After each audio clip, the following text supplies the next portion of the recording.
tous et à toutes, et je vous retrouve aujourd'hui pour un book haul, le book haul tant attendu que j'avais mis de côté depuis si longtemps, depuis le salon du livre.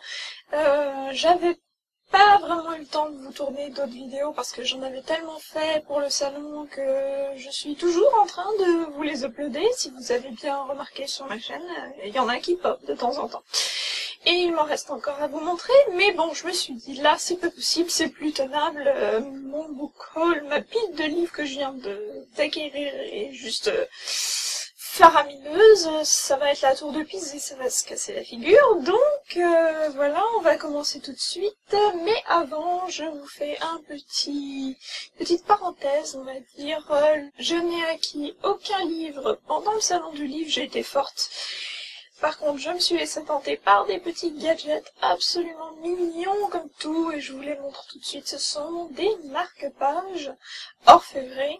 Si vous me suivez sur ma page Facebook, vous avez sans doute vu la photo que je vous remets ici, justement de ces acquisitions. J'avais aussi acheté un sac avec une petite citation d'Épicure.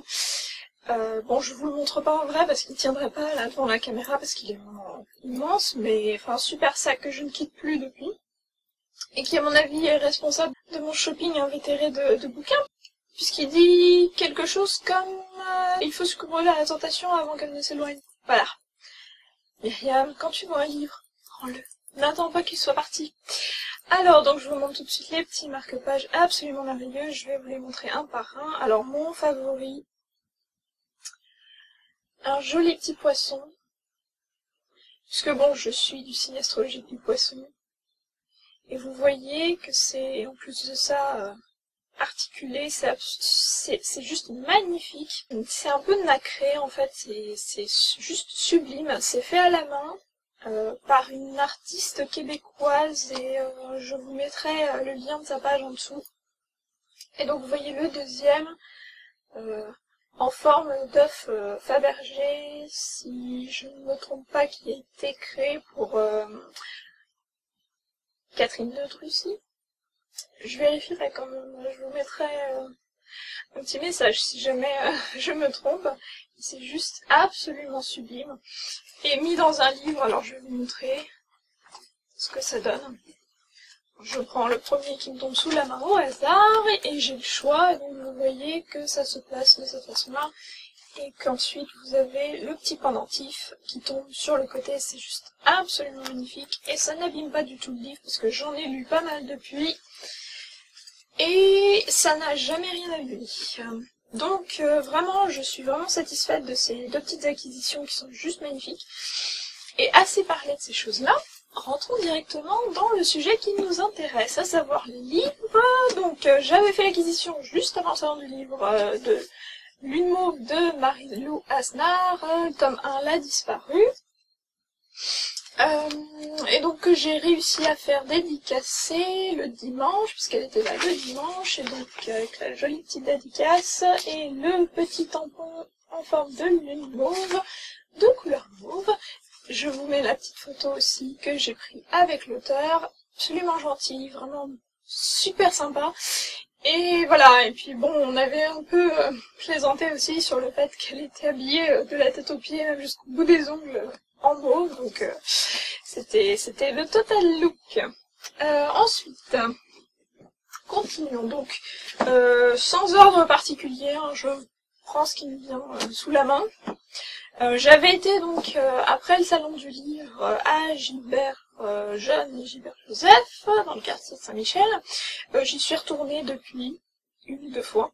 Et donc, tout ce que vous allez voir, ce sera issu de ces périples, mis à part quelques cas, mais bon, je vous préciserai.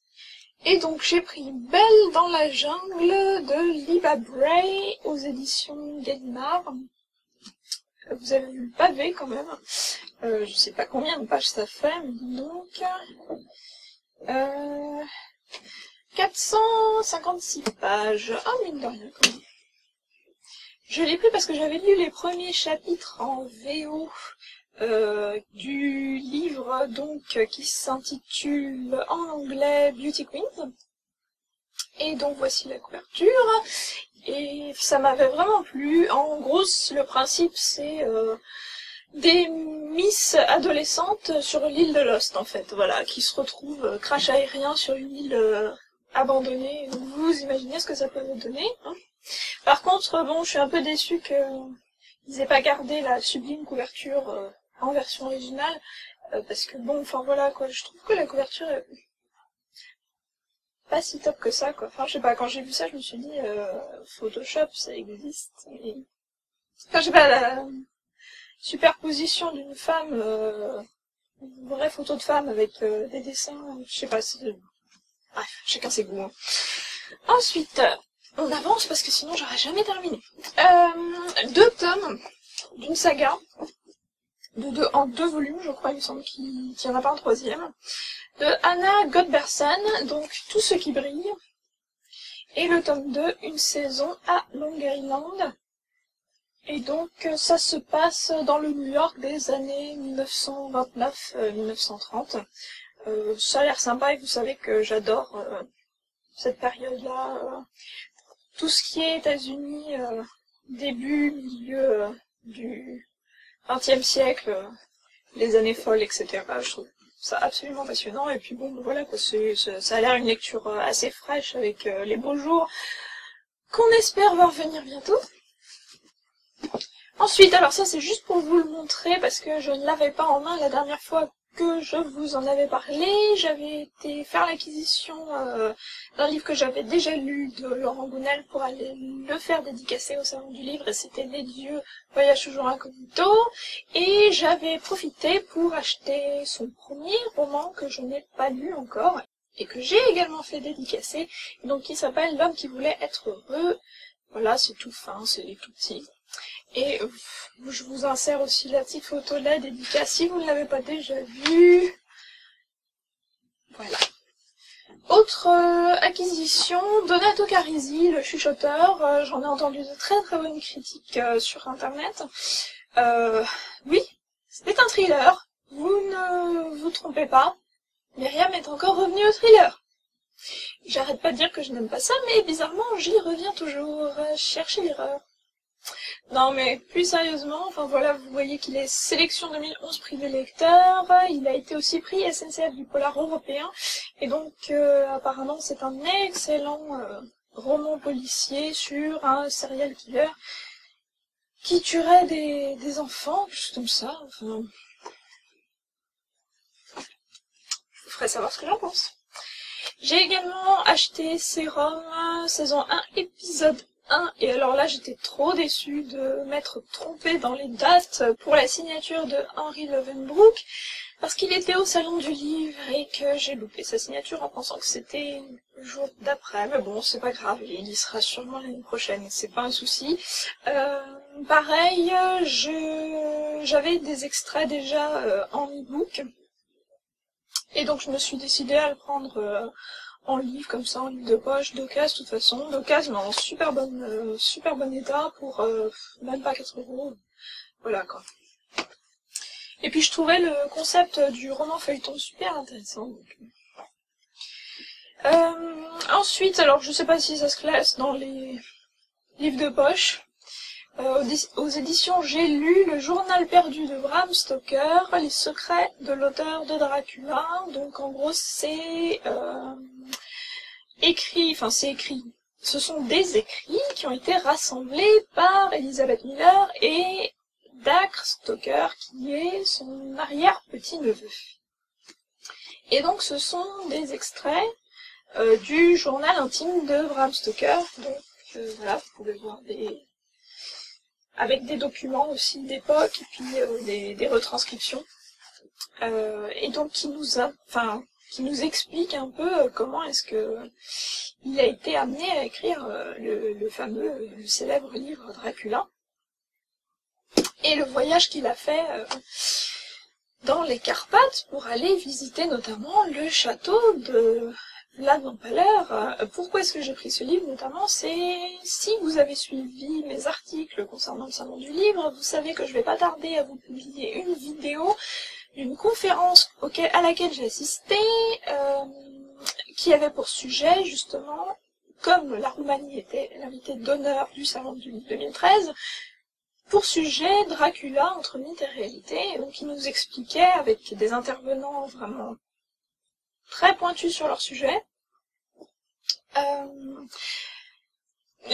voilà quoi, d'où est-ce qu'on est parti, pourquoi est-ce que Dracula est Dracula, qu'est-ce qui a fondé le mythe de Dracula, et quelle est la part de réalité, et quelle est la part d'extrapolation, et pourquoi justement on a inventé toutes ces histoires de vampires, d'où ça venait, etc. Et c'est très intéressant.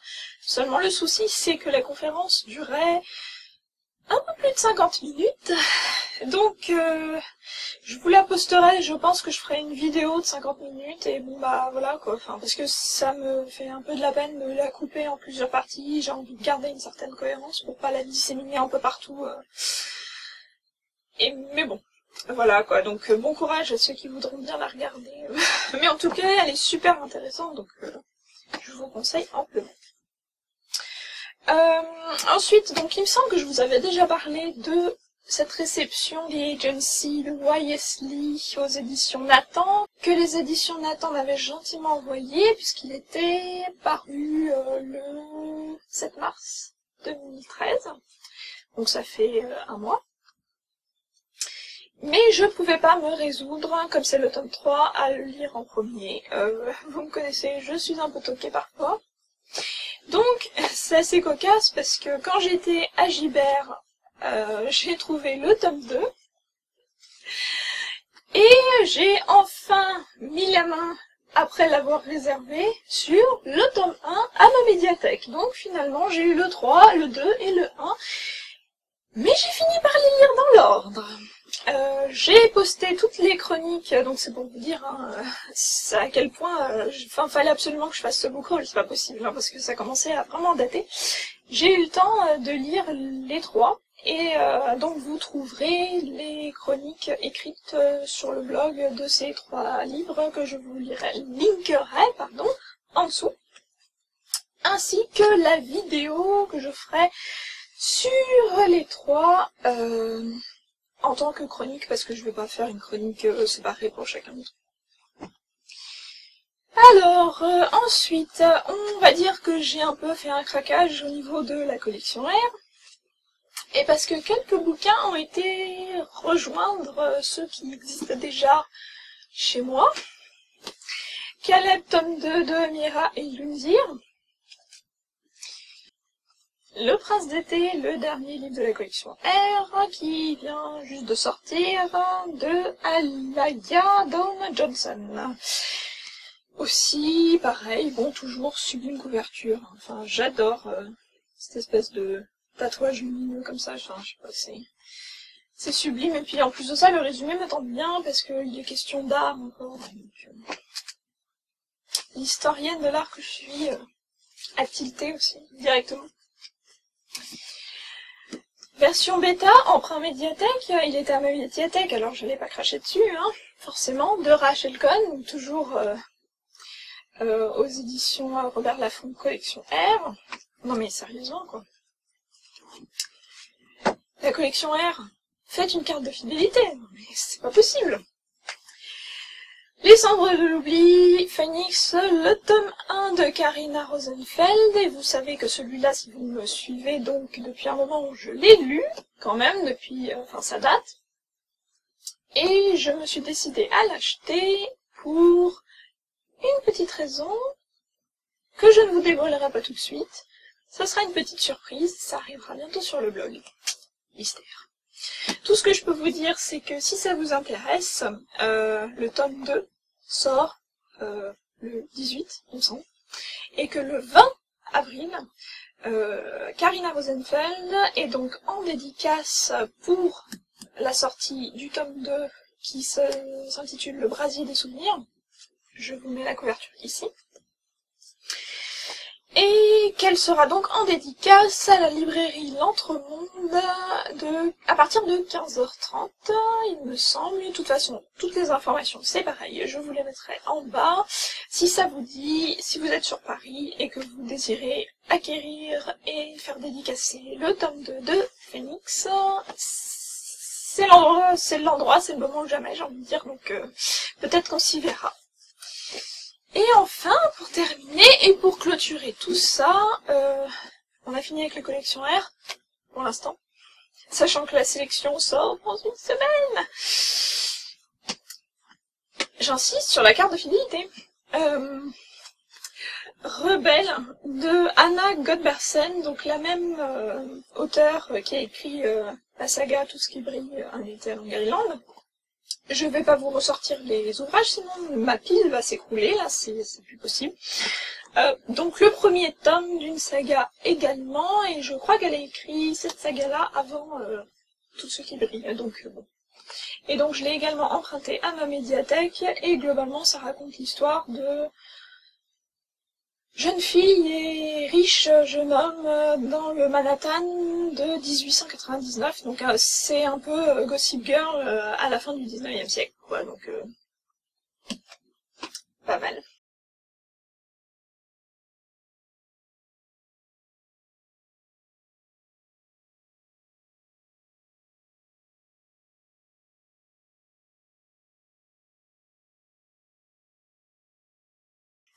Voilà, bon, je pense que c'est tout, là, ça y est, pour cet énorme book haul. Si vous voyez la pile devant moi, c'est juste... j'ai peur qu'elle... voilà, je la tiens de ma main pour pas qu'elle s'effondre. Je vous dis à très bientôt, en espérant que cette fois-ci, je sais pas, où je me calme au niveau des achats et des acquisitions. Je ne vous promets rien. En tout cas, je posterai plus souvent des vidéos en vrai, puisque bon, on arrive à la fin de mes vidéos salon du livre. Et je vous retrouve très bientôt sur cette chaîne. N'oubliez pas, laissez-moi un commentaire, abonnez-vous si c'est pas déjà fait. Salut!